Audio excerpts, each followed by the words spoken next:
Chris Petri here. Welcome, everybody. Hey, we're going to have a really fun time today. We're going to do a simple still life with some white roses, a golden wine bottle. We're going to have a couple pieces of fruit, a lemon, a green apple, also a cappuccino cup, and just a simple vase. And you'll be amazed at how exciting this can look. And I actually did this. We did this actually in our recent workshop at the Thousand Islands Art Center. So we had a great time. We all painted this together. We had this set up on a table, and we all worked on this. And I always mention if you next year, I was invited back to teach another workshop next year at the Thousand Island Art Center. So if you can, maybe pencil that in on your calendar for next year. Around summertime, we're going to be meeting back up there again. As long as everything is fine and everything is going well for everyone, we're going to be doing another workshop. So we had a few extra seats. We could have accommodated a few more people, but we had a really wonderful class, and everyone that was there, we all had a great time, and we had a lot of talented artists that were there painting with us. Everyone had a lot of talent and were basically, artists that had some good experience. So that was a lot of fun for all of us. And let's keep going with this here. So that's what we're going to paint. So we can see that clearly. Will be our painting for this tutorial. And then the simple items that we need here, our palette. I have a simple, the Little Brass Box Company makes all kinds of great palettes. I don't know if they've discontinued this palette, which is kind of a mini palette. They might still make it. I'm not sure. It might even be available if you're really if you have to have one of these, which these are beautiful palettes. You can see lots of mixing area. And it's brass, so it doesn't rust. And it's got, plenty of mixing area and beautiful paint wells. 12. I should say more than that, 16 wells. So you can pretty much get most of your colors in if you don't use that many colors, if you're using my colors that I use. So many of you that have been following me for a long time, you'll find that you'll be able to get all your colors in. So I basically have my palette, water container, collapsible Holbein water container. I have a Raphael number 10 brush, an Alvaro Castanet needlepoint brush number 8. You can use an office pencil or a Statler pencil. They make great pencils, Statler. And I use either H or B for the lead. So B is nice. It's a little darker and softer. This one happens to be an H. And just a kneaded eraser so that there's no crumbs. When you erase with a kneaded eraser, there's no crumbs really. So we have that.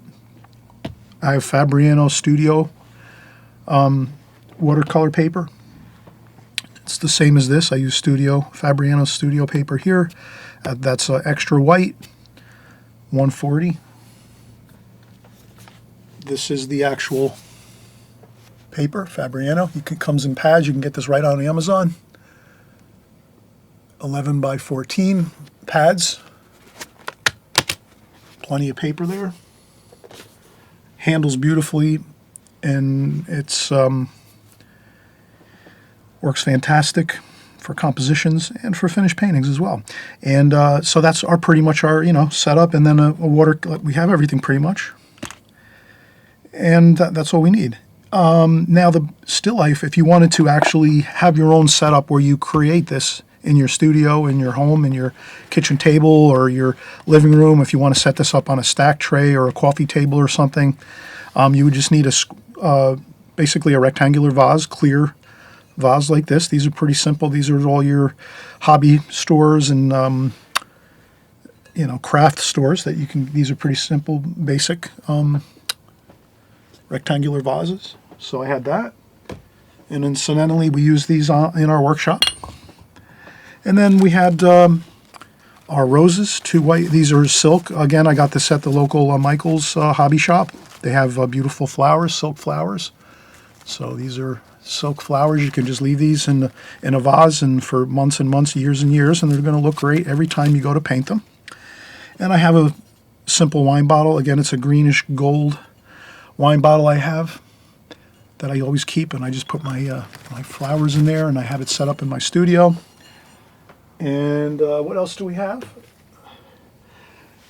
styrofoam faux fruit. So you could tell these are styrofoam. Beautifully done though. These are incredibly, it took me a while to find these online, but I did search it out and I found some really realistic, incredibly realistic foam faux fruit. And this looks fantastic. And the same, I have some faux fruit here. You can use regular fruit. You can buy a lemon at the store and a green apple at the store, but this is a little more convenient for me. Same thing, green apple. This is a faux fruit, green apple, which is, styrofoam, beautifully painted, to perfection. So we have that. And a cappuccino cup. So beautiful cappuccino cup right here. So kind of have so if you do want to have a little setup of your own still life setup, that's all you need, basically. All right, so we're going to get started in just a second. I'm going to take a quick break and I'll remove all this here and then we'll start. We'll start doing our pencil drawing first and then we'll move right into the painting. This will be a more quicker paced tutorial. We're not going to spend hours. We're just going to do the basic idea of how do we get to this finished painting to look like this. And we're going to show you right here on this fresh piece of Fabriano paper, Studio watercolor paper, and we'll be right back and we'll get started.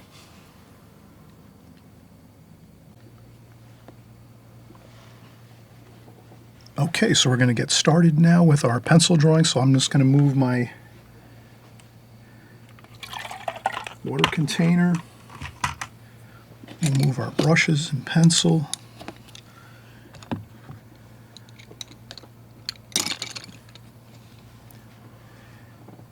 Paints. Maybe I'll put this here and a piece of paper towel and a little spritz of water on top of that paper towel just to keep the paints damp.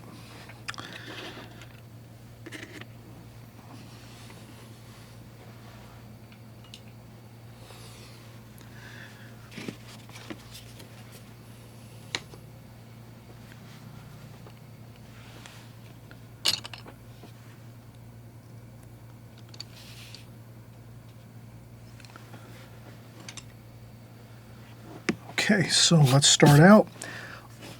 Let's replicate this pencil drawing and painting. I'm going to do the same thing here. Let me see if I can zoom out just a little bit, like this. That's a little better. So I'm going to take this and I'm going to do my outline. Now what's good, if you're going to copy something like we're doing here, I'm going to try to recreate this right here. If you can do this the same size and pretty much just keep the scale, the size the same right over here to this, it's a lot easier. You can almost just transfer your lines across and say, okay, where's the wine bottle in my rectangle? Well, it's about there, and you can just kind of slide your pencil over or even use a ruler to accomplish the same idea. The bottom of the wine bottle and vase and fruit, cappuccino cup. So we can do that. Let's try doing it that way. This would be the ideal way if you wanted to copy something. And then we're just going to do the rectangle here around.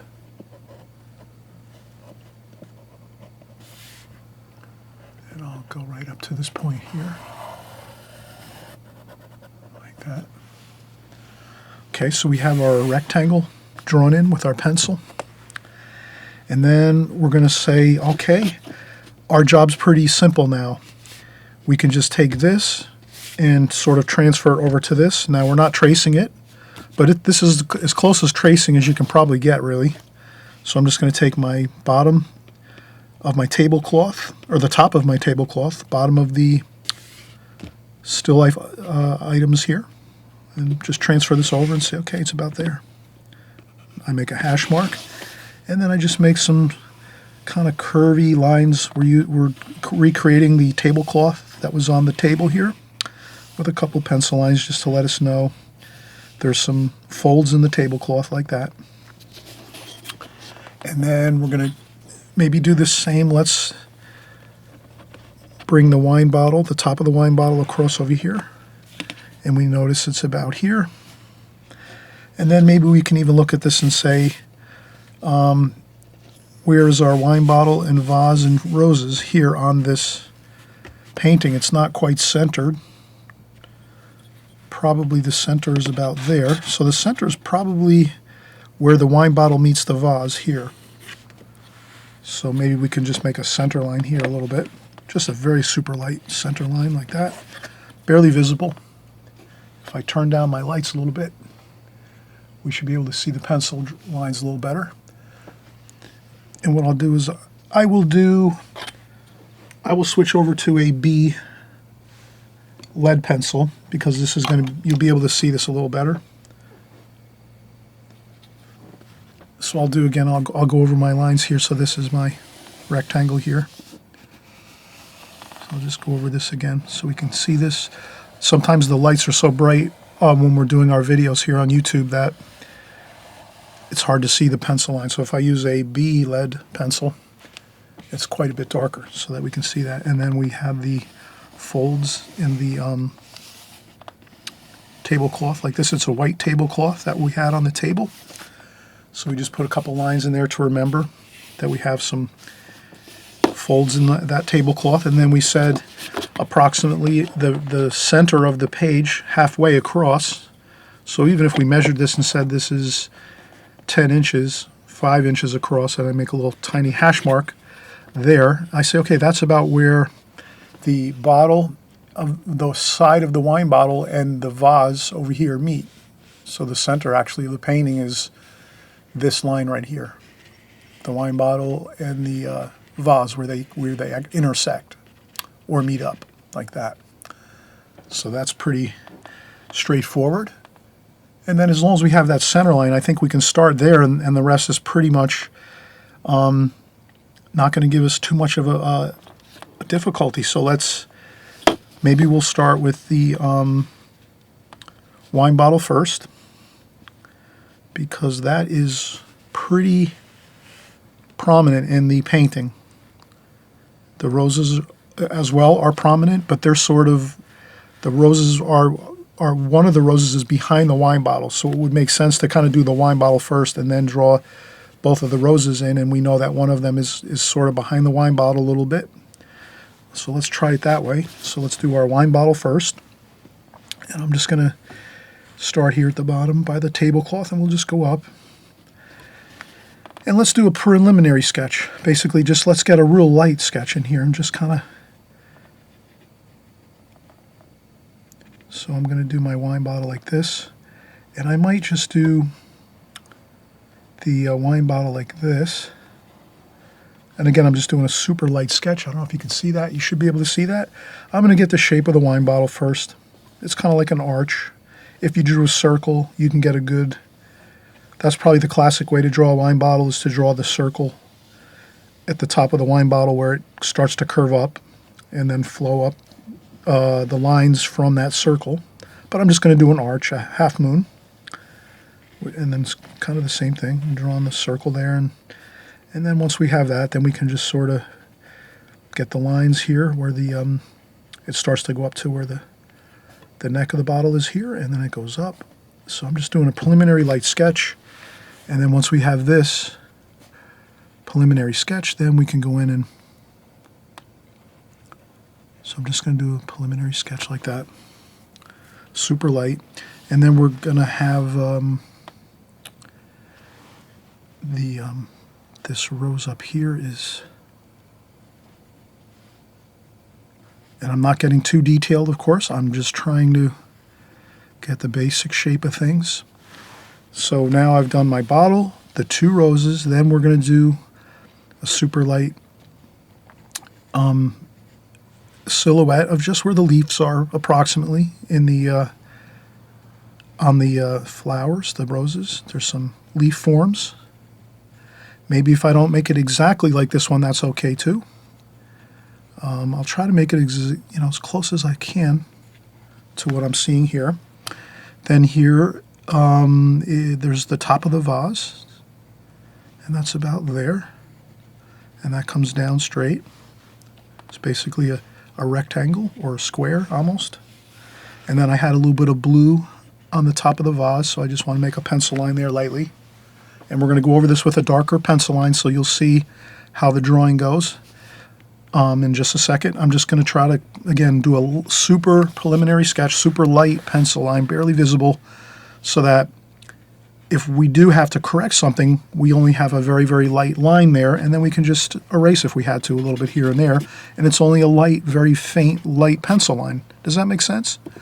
So if you can do your preliminary sketch first, which I always, if you've been following me a while, then that's fantastic. You'll always probably be doing this. You'll know to kind of get something in first, rough it in super light. And then this, if you have to adjust, then you have your eraser, and it's not a problem. If you draw dark lines right from the beginning on your drawing and then you have to correct something or shift something around, then it's really hard because then you're starting to really dig into the paper and erase too much, and it kind of messes up the paper. Kind of causes the paper to become roughed up, and the watercolor won't look as good on there. So that's why we do this light sketch first. So, and again, I just wanted to mention as well, this is tablecloth, so some of the tablecloth is hiding some of the parts of our painting. So it's hiding the lemon and the fruit over here and the apple because it's a tablecloth, and it's sort of, and again, I think I made that a little bit, it's in the center, so we'll do like that. All right, so that's the preliminary sketch, very, very light first. So let's stick with it here, and we're going to go right in. I'm going to sharpen my pencil a little bit.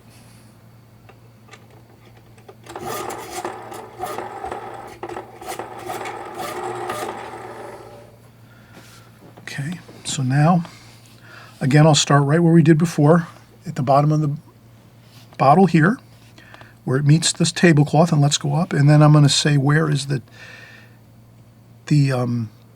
label. The label's about here, so I'm going to go across like that, and it's about a little bit more than halfway across the bottle, the label, and it goes right down straight. And again, your tablecloth is folded up, and it's hiding the bottoms of all this subject matter here, actually, which makes for an interesting look. You can also make it just a table with a tablecloth and no folds in the tablecloth, and then you would just have to add a little more height. You'd have to add the bottom portions of your subject matter if you want. But I did paint it, and I drew and painted this the way I was seeing it when we were doing this live setup here. So again, I did my label on my wine bottle there. I'm going to go across here. Then I'm going to come up here like this and go around, contour drawing this like so. And I'll go up here and make the top of the wine bottle like that, like so. And I'll just continue right over and do some petals from that rose here. That's the first rose. And then I just do some very simple lines within the rose, just to give me an idea of when I'm painting that I need to add a little bit of shadowing and things in there. But I'm not going to get detailed with flowers. Flowers are always better left a little bit underdone when it comes to drawing them. I wouldn't try to draw all of the petals in a rose or any flowers you're drawing. I would try to get the basic essence of what you're seeing, but not get too bogged down with details on that, because that can really slow you down as well. I think it's better to do flowers more abstractly if you can, unless you really want to go with incredible realism, and that's a whole nother style of painting. I'm really not what I would say, I don't really do like harsh realism where I'm trying to paint every detail exactly like I'm seeing it. I'm kind of getting an idea of what I'm seeing and representing it as best I can. So that's our lemon. And then we're going to go around here, and I'm going to do my cappuccino cup. And then right across here, the lemon, the apple, green apple, the highlight on the green apple. I draw that in just so I don't forget. And then I do my stem. And that's pretty much the drawing. That's all we need for the drawing, I think. And just a little line there for my blue glass. This is a clear glass vase with some blue glass on the top of the vase, which will give us a nice little interesting bit of color in that vase. So I think everything is looking good. Let's stick with this. We have a really good contour drawing of our subject matter here. We're just trying to recreate this the best of our ability right over to here. And we kind of just quickly touched on that. If you have the opportunity to do it the same size and scale, then it's much easier as you go across here, because again, we just transferred over our tablecloth here. We transferred over our tablecloth the same height. And then we did the same thing. We took the top of our wine bottle approximately and went across here and got that. And then from there, we can kind of figure out the center of the painting was approximately right here, where the edge of the wine bottle meets the vase. And then we have the rest just kind of worked out really nicely as we went through drawing it. So now that we have that completed, and we'll have a little bit of, I'll just do a little bit of detail on the wine bottle on the label, just so I don't forget to go back in and do a little bit of detail on that once we're completed. And okay, let's take another break. Perfect time for a break. Once you're done doing your pencil drawing, great time to just, relax. 10, 15 minutes, or even 5-10 minutes. Maybe, you're going to grab your paints and your palette and get some water in your water container, do whatever you have to do at this point. And then once you have that done, 5 or 10 minutes later, maybe you're just relaxing for a few minutes, and then we'll start doing the painting. And I always mention too, if you haven't subscribed and you've been following me for a while, or if it's your first time here, I want to welcome you and say thank you for watching my tutorials and watching my videos. We have tons of fun here on this channel, and if there's a subscribe button on the right hand side below there, and that's just when you click on that button, subscribe button, it just alerts you the next time you open up YouTube when you want to do some more work with watercolors and drawing. My videos will be there waiting for you, because it'll just automatically have them. YouTube will put my videos in your home channel, your YouTube channel, your application when you open it up. When you click on YouTube, I'll be in your list of videos to watch because you subscribed, and that's all that is. That's all that really does, is just alert you that I've made a new video, and it's right there for you to click on if you'd like to watch it and peruse through it and browse through it and see if it's something you want to draw and paint. And we're doing every type of painting and watercolor you can imagine, all kinds of subject matter, still life, flowers. We do boat paintings. We do seascapes, landscapes, city scenes, figure work, portrait work. We do ink and wash. We do everything in watercolor here. And we also do drawing. So we do drawing tutorials so you can get up to speed on drawing. So we have a lot of really great stuff going on here on this channel. Glad you're here. Really happy to see you here. And we will get started with our painting next, and you'll just see how beautifully the paint will flow on our painting. And we're not going to spend too much time painting it. We're going to try to do it rapidly, which looks great when you can just get in there, get your colors on, and let the paint just do its thing. So let's do that in just a second.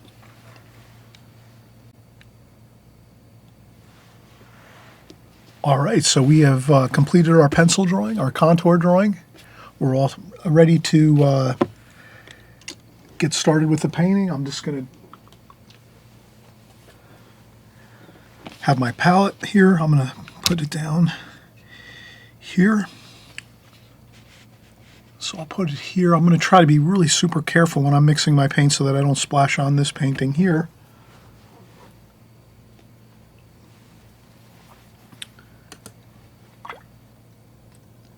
And again, I'm going to use my number 10 Raphael brush. It's a Kolinsky sable brush. I tend to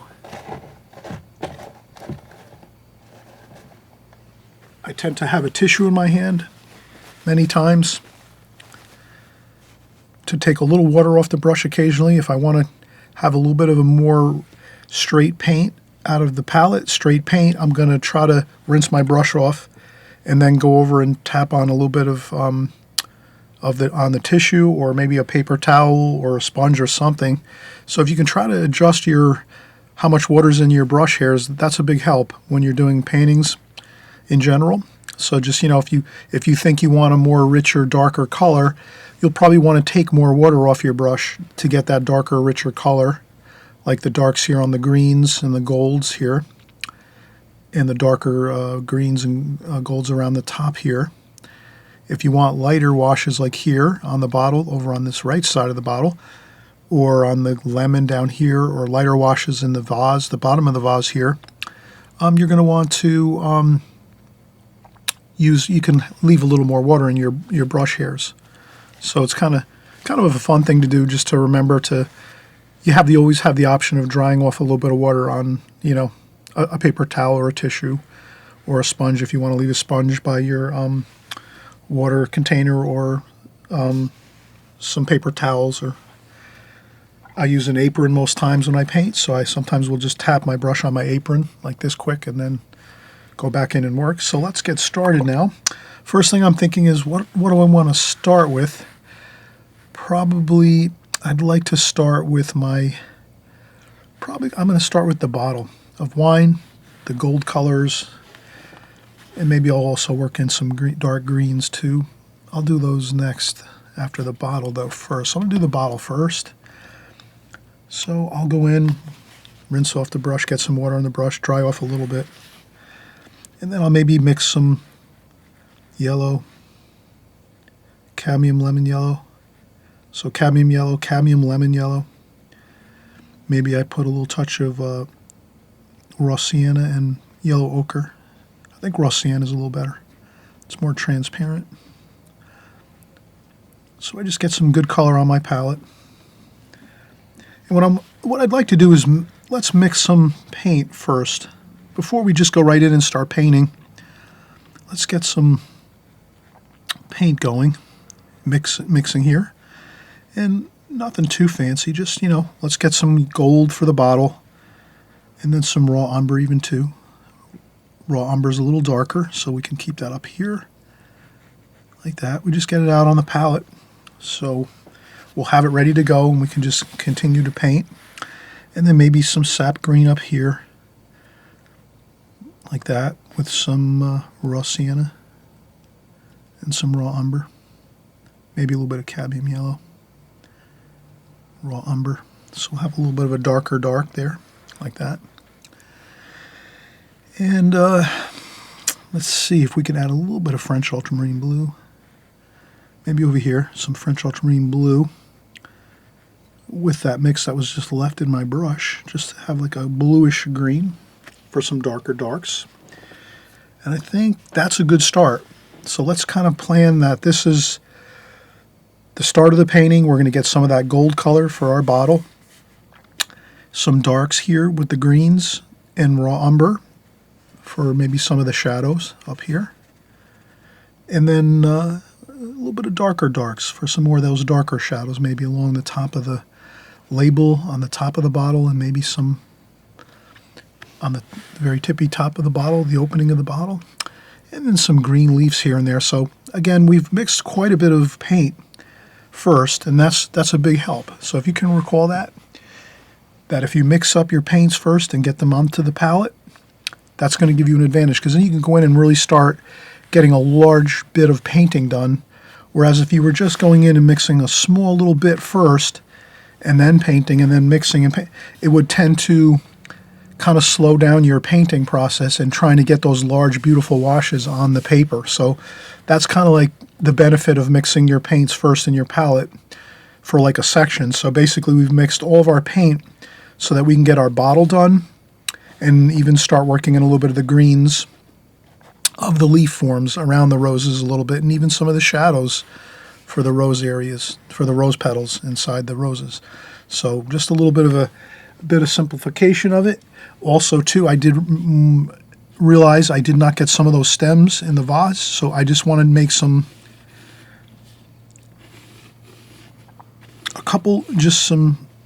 indications of stems in my vase, so that I remember to paint those in when we're painting. All right, so we're looking good here. Let's start out. Let's get our paint going, and let's just do the bottle. So I'm just taking a large bit of paint like this. And again, it's not going to be perfect,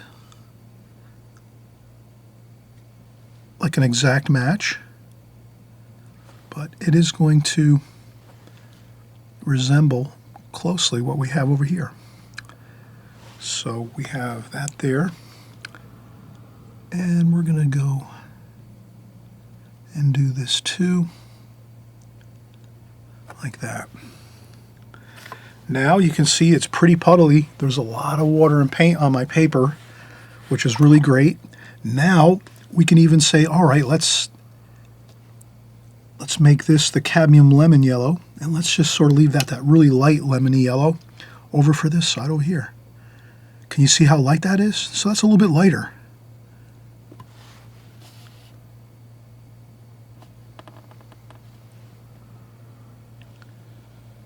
Like that.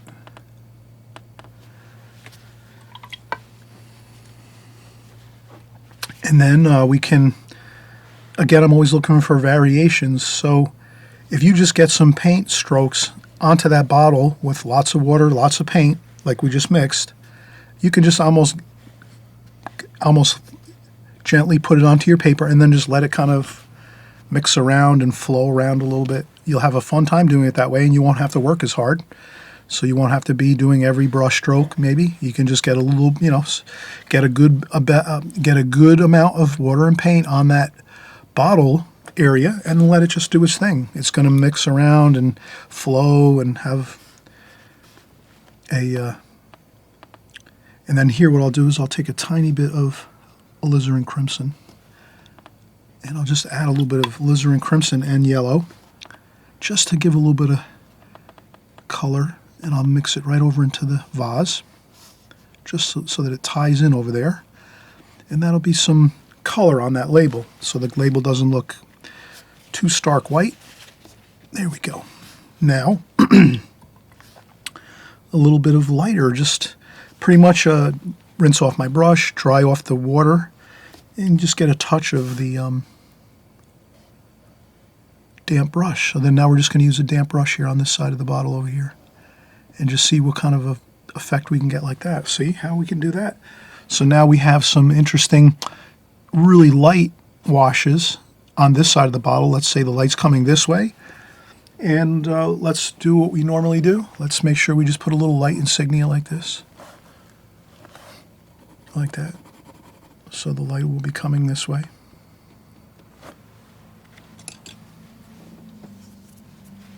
And we've already been working 10 minutes. Having fun. We pre-mixed our paints first, of course, and then you can get some darker darks here and just kind of tap those onto the bottle here and there, like that. And we're using a limited palette. You can see we're using mostly gold, yellows and golds, raw umber, some browns, and greens.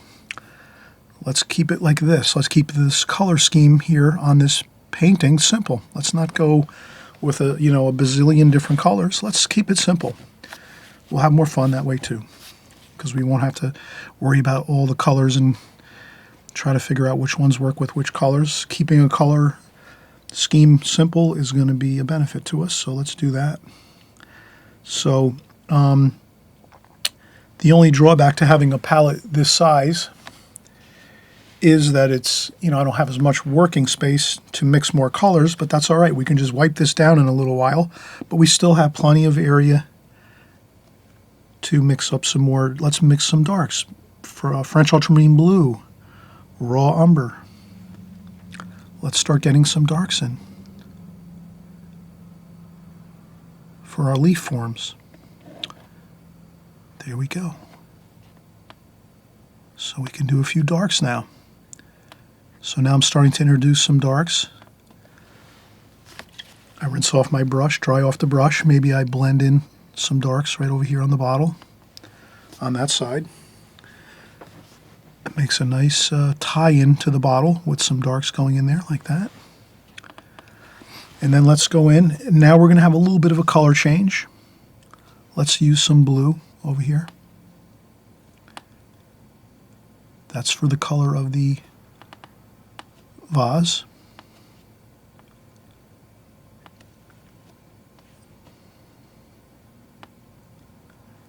So there's some blue paint. The actual vase, the glass has has actually some coloration in the vase, across the vase. So let's do that. Some blue in there. And we could take some of that blue and put it over here in the bottle, just a little bit. And some cerulean blue too. Let's add a little cerulean blue to that. Maybe a little bit of purple there too mixed in. A little sparkle of color. Leave some, we're trying to leave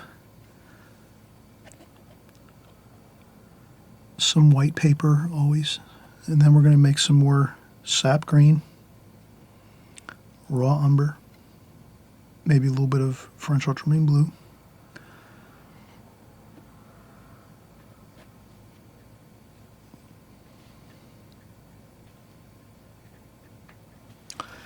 And then let's take some of these stems and start to develop a few stems in here. A couple quick strokes is all we need, like that. And then we might change up a little bit and do some, for our stems, we don't want to go everything same color.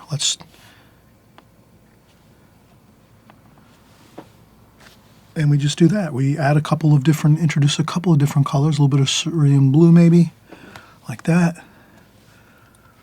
Then we might take a brush, dry off some of the paint, and just kind of blot around a little bit and maybe have some colors flowing around in there.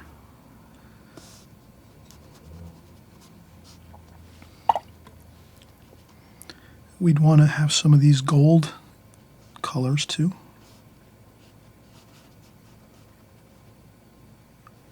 I will leave quite a bit of white paper. I want lots of white paper kind of weaved through my whole painting. As you can see here, the white paper, and then it weaves all the way through the bottle. There's portions of white paper and sparkles of light, white paper on the bottle, the label of the bottle. The rose has a lot of, the two roses here have lots of white paper. There's white paper in between the roses and the bottle there and over here. So as you can see, I'm trying to like have a lattice effect of white paper. There's white paper in the vase over here.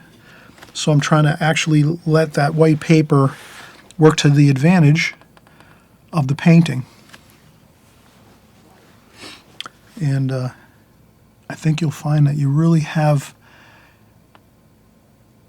a great advantage if you can use the white paper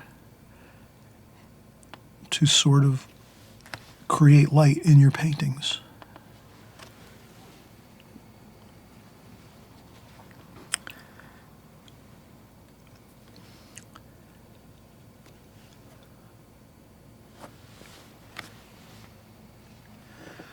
And there's a little bit of a dark over here, like that. And let's do some French ultramarine blue there.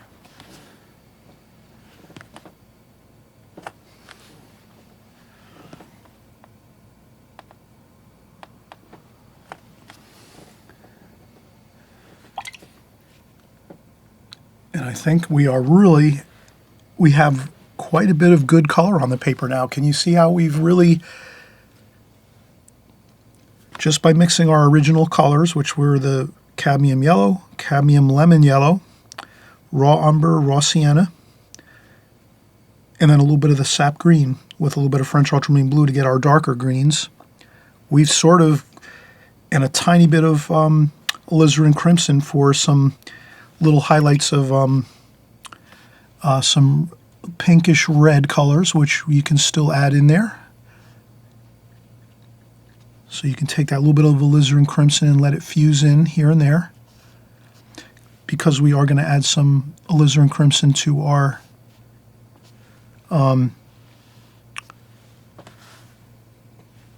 roses and our flowers. So, and I'm just kind of creating a shadow effect now here.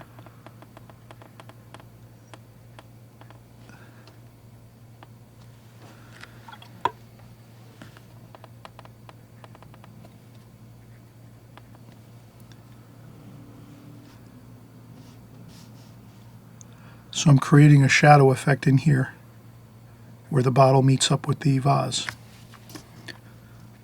And if you have a puddle of water, you can always gently lift up with some paper towel or tissue. So that's good. So now when you have lots of water and paint flowing around on your painting, there can be an issue where things start to get out of control maybe, and paint starts to go into other areas you don't want it to. So that's a good time you can take a break and let things kind of simmer down a bit and dry. So this is a perfect time for a break. I think I will go do a little more painting. Let's do the green. I'm going to try to do the green apple now. So I'm going to take cadmium lemon yellow and a little bit of sap green and get that. We'll start to do that green apple. Let's see how we can work on that. I think we can get this.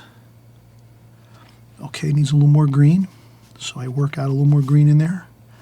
Sap green, cadmium lemon yellow. There we go. And then we just do that. We use that wash right here and just bring it right over. And we leave a highlight on the paper. And we drew in that highlight recall. Does that make sense? So we're recalling that we did draw in a little bit of a highlight there because we saw the highlight over here, and that's why I penciled that in over here. Eventually, you may not have to draw in highlights. Once you get used to doing them a lot, you let them, you can actually paint them in while you're painting, and you don't have, that's what I did here. But I like to show how you should pencil things in if you're not to the point where you just automatically do it. So if you don't automatically do things when you're painting, because there's a lot of things that we're always thinking about with watercolor that we're focusing on. And so rather than have you miss a highlight, I'd rather have you draw that in there when you're drawing and doing your sketch and your painting, your contour drawing. And now I'm just getting my lemon in, the colors for the lemon, like that.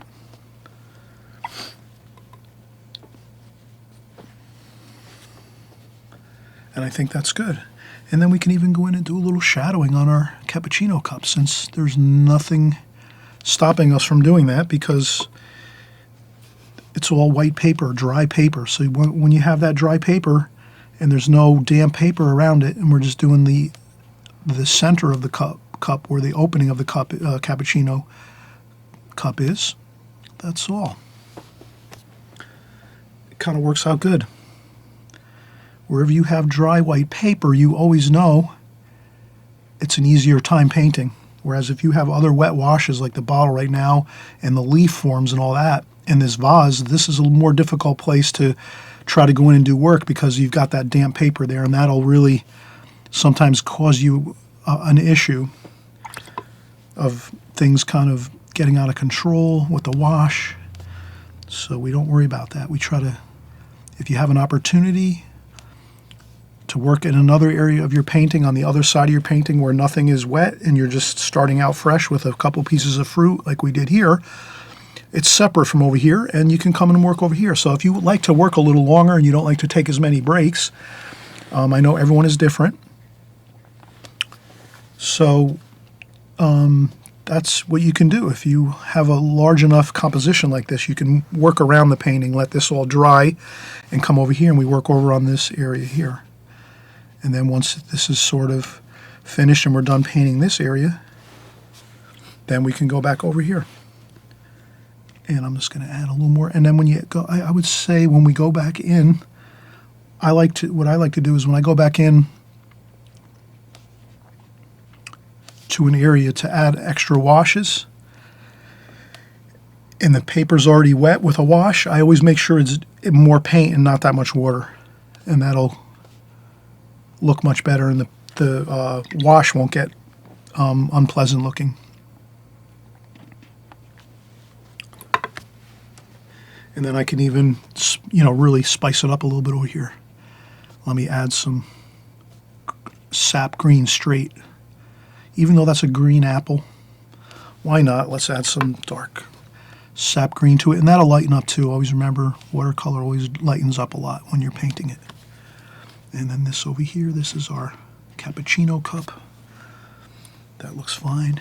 I just dabbed up a little bit of paint off the edge of the cup here. and a little bit there too. All right, so as you can see, we've worked quite a bit. And again, I always say if I'm working 15 or 20 minutes and it's already been 20 minutes, this is the point where I start to maybe make a few missteps when I'm painting my painting here, and I start to do things that might not look so good because I'm not really focused as much. I have only so much concentration, and then I start to fade and I need a break. So I'm going to take a break, and we'll come back and we'll get the roses completed with some shadowing of the petals of the rose. These beautiful roses here, the white roses, they look fantastic with the overall subject matter here that we're doing.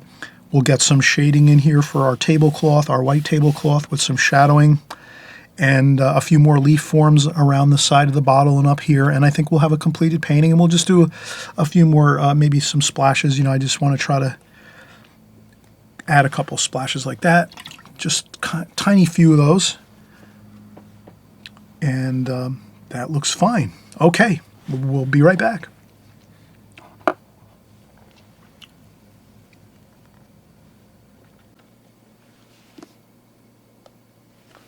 Okay, we've taken a break. We're more relaxed now. We're coming back in to our painting. Let's continue. We're pretty much, we have quite a bit completed already. So if I was just to move this paint, my paint box away a little bit, you can kind of see we're pretty much have most of what we need completed. We have to do maybe the details in the rose petals, maybe a few more, there's a few more leaf forms over here, one here and one here. Let me pencil those in quick just so we have them. So I just have a leaf form there, and then there's a leaf form up here like so. We'll have to do some details in the bottle and some shadowing on this tablecloth, and then we did a little bit of coloration around the roses a little bit to kind of make them look a little more, accentuate the whiteness of the roses along the top edge of the roses here. So I added a little bit of wash over here because these are white, so we want to accentuate this portion of the flower here, so we'll add a little wash here, and I think maybe just a little bit of wash over here. I think there's some wash, some light washes over here, and then over here too. Alright, so we have a game plan. We kind of know what we have to do. Let's go back in and we'll continue working. Since it's a limited palette and we have most of our colors that are going to stay the same, we don't really have to worry too much. We can just put some alizarin crimson there, and maybe a little, that might be good, maybe a little bit of blue, cerulean blue, purple, maybe a little bit of raw umber too, just to mix up that color a little bit. And let's do some petals for our flower here. So I'm just going to do some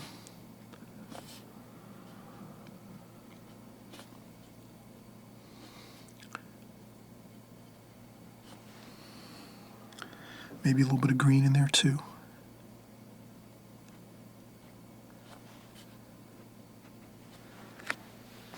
Just to get some color in there with the shapes of the petals. Really, that's all we're going to do. So you can see I'm not really spending too much effort and time trying to get anything like in great detail. I just want to get some of that coloration of the petals very lightly. And we can just use all the same colors that we used in the painting we can add in there, but we're using mostly the alizarin crimson for the lightness of the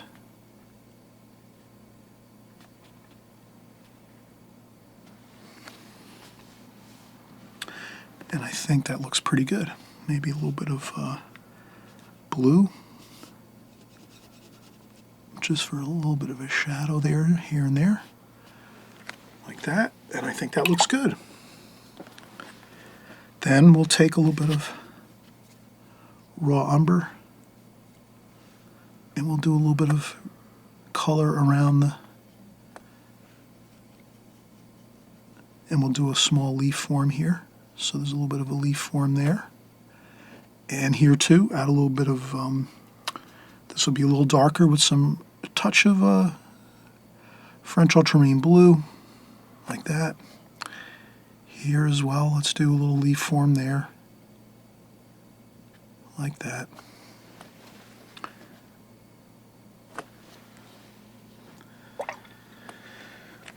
And a little bit of alizarin crimson here too. So I'm going to try to, and then I'll just swirl this around like so and just swirl it out a little bit, and maybe a little bit of cerulean blue, a couple of splashes like that. If you don't like splashes, don't worry about it, don't do them. You're the artist, you create your painting the way you want it to look.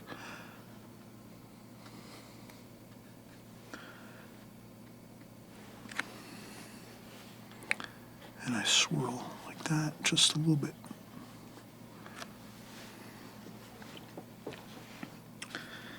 And a little more cerulean blue over there.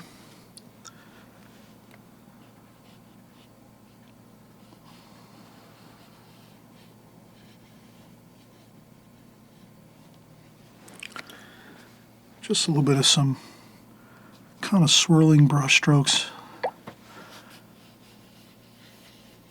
just to give it some movement. The white paper, I want that white paper to have a little bit of something over there. Doesn't have to be a lot though. And same thing over here. Just a little bit of a splash there. And then we'll do some shadowing here with some blue and purple, with a little bit of some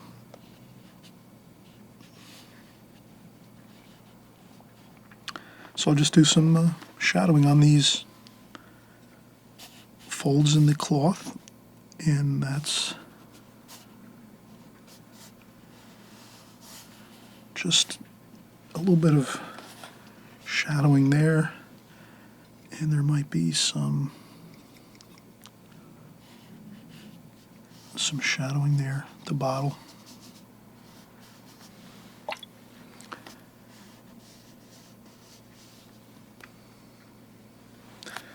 And if for some reason you say, oh, those shadows don't look good, you have time to go in with a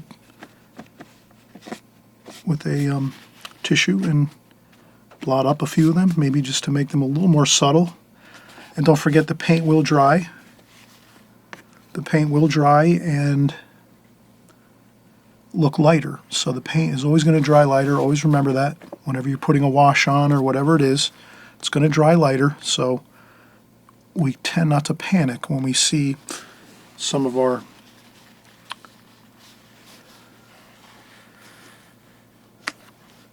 washes. If they look a little bit dark when we first do them, no worries.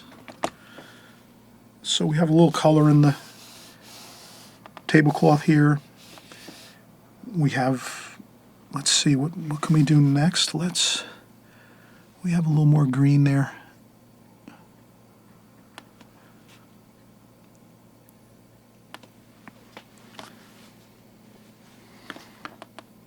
And there's a raw umber, French ultramarine blue, raw umber. Just a little bit of a darker dark there. Like that.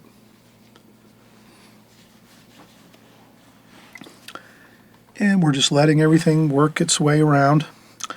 I really think we're really set now. We have I would say we're 95% done. I'm going to have my needlepoint brush now. I'm going to change my water.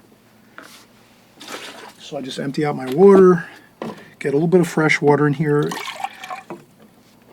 The good thing about using a limited palette is, the water tends to keep, water tends to have the same colors as the whole painting. So if you have, you don't have to maybe worry about changing water as much if you're using a limited palette, because when you go in and put some washes on, some lighter washes like here in the background, it's going to have all the same colors in the water that you've already been using a lot in the painting, so it's going to actually look good that way. So that's just a kind of a note to self. Now here, I'm going to get a couple sharper points on my leaf forms, like that. This is still damp up here. I'm going to put some finer detail up here once this dries over here. Maybe we can do burnt umber, French ultramarine blue, and sap green. That makes a good dark for our stem here. So I'm just going to make the stem for our apple like that. Maybe some raw umber on this side here, like that. And that looks fine. So let's see here. Maybe this here, I could make this a little bit.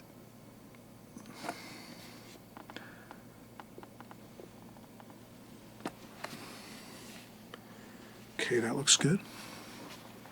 Let's do some of the, on the label here, let's do a little bit of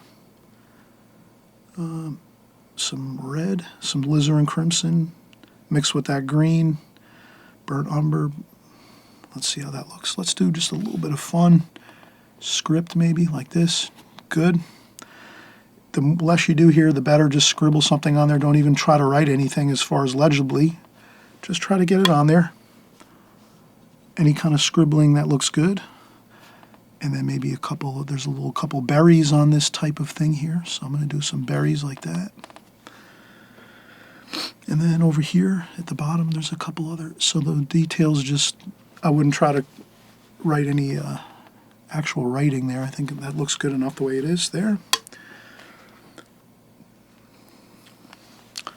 Maybe I can go in and get some cobalt blue and add just a couple little bits of straight paint like this.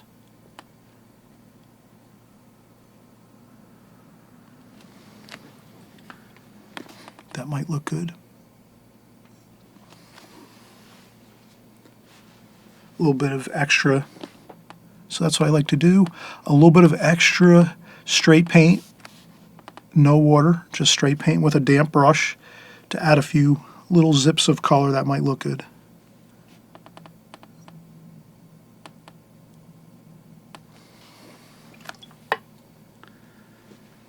And while we're letting this dry up here, we could do some touches of color over here, some cerulean blue and raw umber.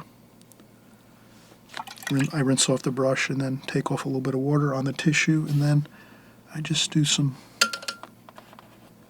a little bit of a background kind of color like that. Then I rinse off the brush again, take off a little bit of water, and just kind of smooth it up to the paper up here like that, just so it kind of, then I can even go in and get a little more straight color, straight paint like that, just to make a little spot of color. And the same over here. Maybe a little bit of raw umber like that.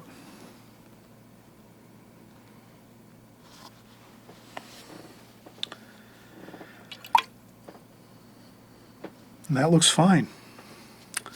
Next, I think we will add a couple of small branches. I think the paper is dry enough now we can do that, so I'll take my needlepoint brush and just a couple little small details like this can really add some extra interesting dynamics to the painting. Just a couple like that. Like that.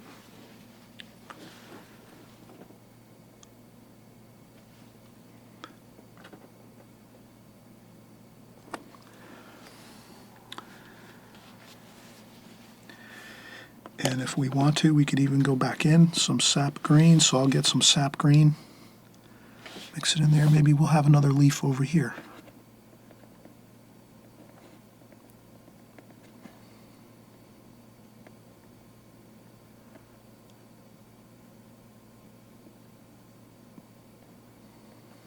like that.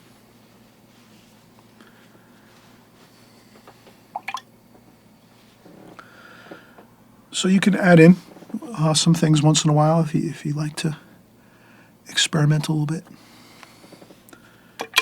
like that.